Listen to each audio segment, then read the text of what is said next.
Hey guys, what's going on? Megan here. All right, how much fat do you eat per day for maximum testosterone production?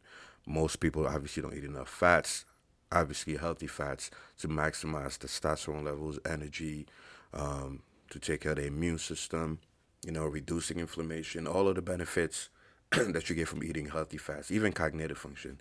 And by looking at this poll here, we can see that at least 34% of people are not getting enough fat. So let me go through each section, tell you guys why you want to be in this range, and then I'm going to look at the comments and answer some frequently asked questions. All right. So 7% of you guys are eating less than 50 grams. That is horrible. And when I say fats, I'm referring to total fats. So monounsaturated fats, obviously saturated fats, believe it or not, even though they're demonized, they're not bad in moderation. And obviously polyunsaturated, fats. You don't want too much PUFAs, watch the video that I made about that. You want to have a good omega 3 to omega 6 ratio. Omega 3 being your fatty fish mostly. You should get the majority of your omega 3s from fatty fish. And obviously omega 6 being, your seed oils. You don't want a lot of those. But anyway, so let's take a look. So under 50 grams, 7%, that's way too low. Keep in mind, I'm assuming the average person, right? Obviously, the optimal amount of fat depends on your weight, your height, your the amount of muscle you have on you, your testosterone levels, your goals. But for the sake of keeping this video short and to the point, I'm assuming the average person, right, eating let's say 2,500 calories a day.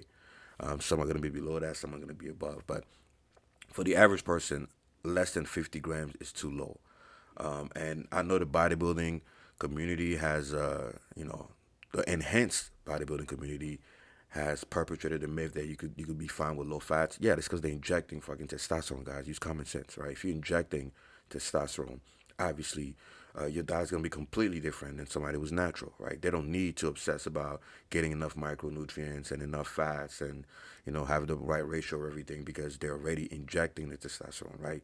They don't have to worry about LH and GnRH optimization and late cell function and all that stuff. So anyway, so under 50 grams, that's bad, 7%. 27% are eating between 50 to 80 grams of fats per day. Again, that's not a danger zone, right? That's why I put young Kratos. Young Kratos was still, he was still beastly, he could still fuck your shit up. But it's not optimal, right? 50 to 80 grams, depending on, again, on your weight and, how many calories you burn a day. It's enough to get by, but it's not enough to maximize your testosterone production, right? When we get to 80 to 110 grams, so that's about 37% of you guys, which is actually pretty good. Now we talking, right? If you fall in that range, you definitely getting enough fats. Um, Not to fully 100% maximize testosterone, right? But again, you don't need to have, you know, god tier peak levels of testosterone all the time. You just need enough to fuel your training, to fuel your, to keep you motivated, to keep you lean, keep you strong. So if you fall somewhere between 80 to 110 grams, you're fine. You're good to go, right? Because that almost guarantees that you're getting enough saturated fats. You're getting enough monounsaturated fats, which is what most people get enough saturated fats, right? That don't get enough monounsaturated fats. That's the issue. They don't get enough olive oil, avocados, the good nuts, things like that. So 80 to 110 grams. If you land somewhere in there, again, depending on your body weight, then you should be fine. And obviously over 110 grams, um, within reason, of course, right? Again, inverted U curve to everything.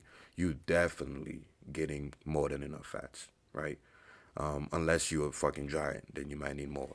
But most people getting more than 110 grams of fats per day are getting enough fats. You don't want us to be too high, right? I didn't put a limit here because again, it depends on so many things. But you don't want it too high because then you're getting less carbohydrates and less protein, and those also have an important function in testosterone production. But it's actually good to see that 67% of people, right? So this is actually a pretty decent poll. 67% of people are getting enough fats for testosterone production. Now, as far as are they getting the good fats, yeah, that's going to come down to a different poll. All right, so let's look at the comments and answer some of your frequently asked questions. All right, love these quizzes. Though you gave away the answers with the pictures in order. Would love to have more ones on androgen receptors and aromatase. Yeah, that's definitely coming up. I have a lot of videos coming up on androgen receptors. It's just I have to go back to the beginner topics, guys, because believe it or not, when I try to get too advanced, most people that watch the videos are beginners, so they have no clue what I'm talking about. You should see some of the questions I get in the Discord and the Reddit. It's mainly beginner questions.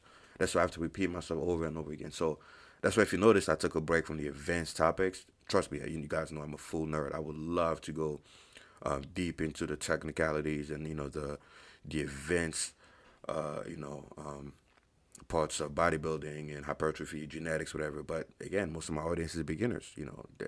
Even when I say androgen receptors, most of them are like, "Wait, what?" So I have to go back to the basics first, and then once everybody's caught up, I could go back to uh, full blown Sherlock Swole.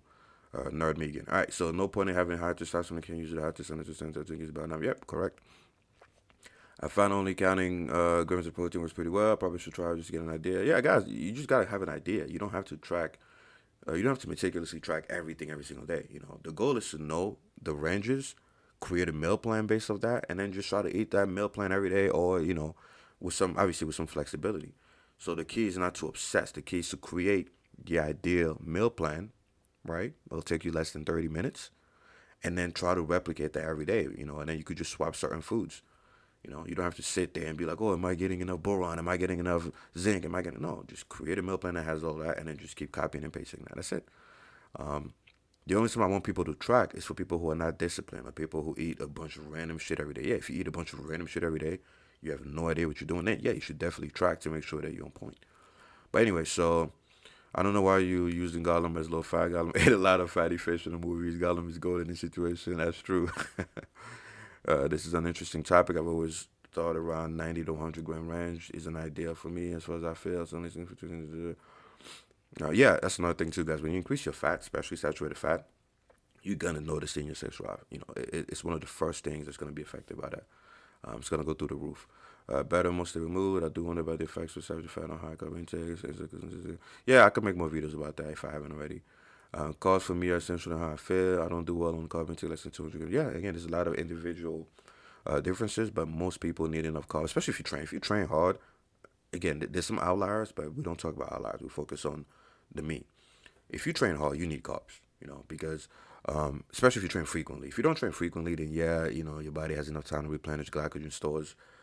But still, your cortisol is going to be too high because your body's going to need to spike cortisol to free up, to break down protein and fat to convert into glucose. So you don't want that. You don't want cortisol constantly elevated, right? That's one of the benefits of eating your carbs is you telling your body, hey, I don't need to have my cortisol high all the time because I'm providing you the glucose that you need to replenish liver glycogen and to replenish muscle glycogen.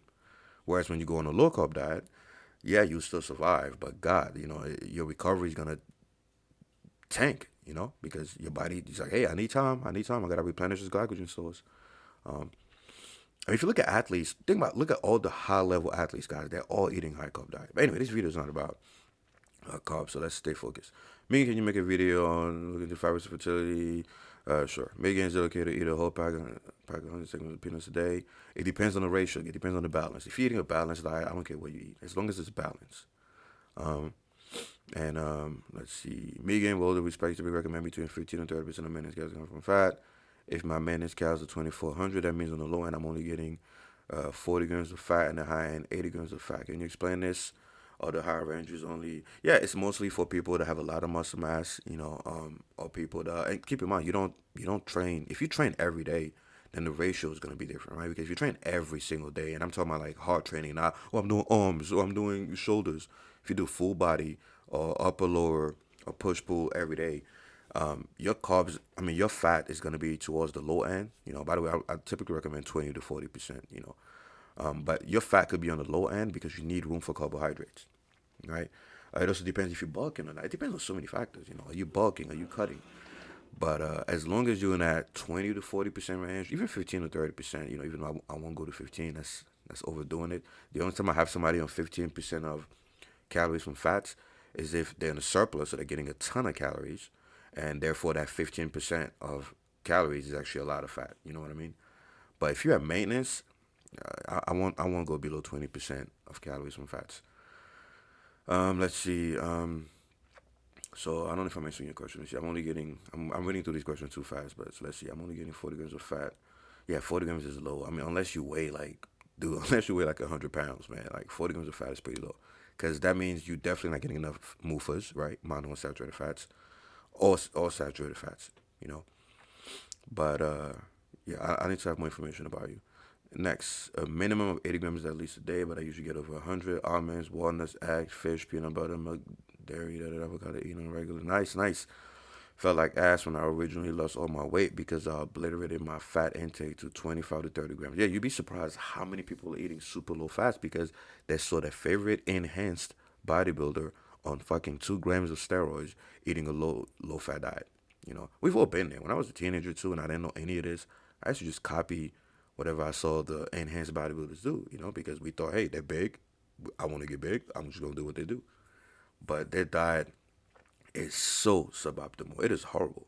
You know, low in micronutrients, low in monounsaturated fats, low in saturated fats. So never make that mistake, guys. That's one of the reasons why T levels are, you know, are so low. And I told you it's almost always a nutrient thing. Lifestyle second. Next, 70% of my calories from eggs. Da, da, da, da, da.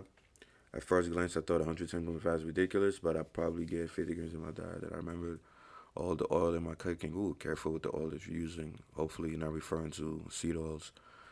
Let's see. Honestly, never look at it when I check my macros. As long as I eat the food you're getting my calories needs, assume I'm good. I say if you feel great, your energy levels are great, your T levels are great, your hand grip strength is great, then yeah, you don't have to double check. But if it's declining, if those things are declining, then yeah, you might have to check because most people only start noticing when it's too late. Let's see. I eat over 150 grams a day. Most of my fats come from beef. I usually get. Let me see. All right, I'm gonna start looking for only the top comments. I'm about. God damn, 300 grams of fat. Holy shit. Whatever works for you. You know, as long as you, like I say, if you feel great, look great. So that matters. Let's see. Remember, all the guidelines I give you guys, these are just ranges based on the average person. You know, at the end of the day, you got to pick what works for you because everyone is different. You know, all of my clients are on different protocols. You know, there's an underlying theme, there's a common thread, but they're not eating the exact same amount of carbs, protein, fats. You know, even if they're the same way, it depends on so many factors. The end goal is what matters, though. The end goal is do they feel great? Are they making progress? You know, and then I move around the nutrients to achieve that goal. But you don't gotta be a rocket scientist to figure that out. You just gotta know, just again, basic, human physiology. Let's see. All right, I think that's most of the. Let me see. Yeah, I think that's most of the top comments. All right, hope this video helps. Let's move on to the next one. Don't forget to join the Discord, post the video request there, and join the Reddit as well. Support the channel if you want. If not, the information is free anyway. You can find it on my articles and Discord, the Reddit, all that stuff. All right, I'm out of here. Alright guys, don't forget to like or share the video, subscribe and hit the bell, and buy my HSP Nucleus Overload Training Program. It's the ultimate program for maximum muscle growth. It includes full body workout splits, bro splits, push-pull, home workouts, you name it. Also comes with a complete guide for macros, nutrition, fat loss, muscle growth, hormones, including a meal plan. It's pretty much all my 16 years of experience condensed into one fucking book. You're also going to get free copies of any future edition. So visit team3dalpha.com and you can use the 40% off coupon code Nucleus Overload. Or you could just buy the shit at full price. Alright guys, I'm out of here.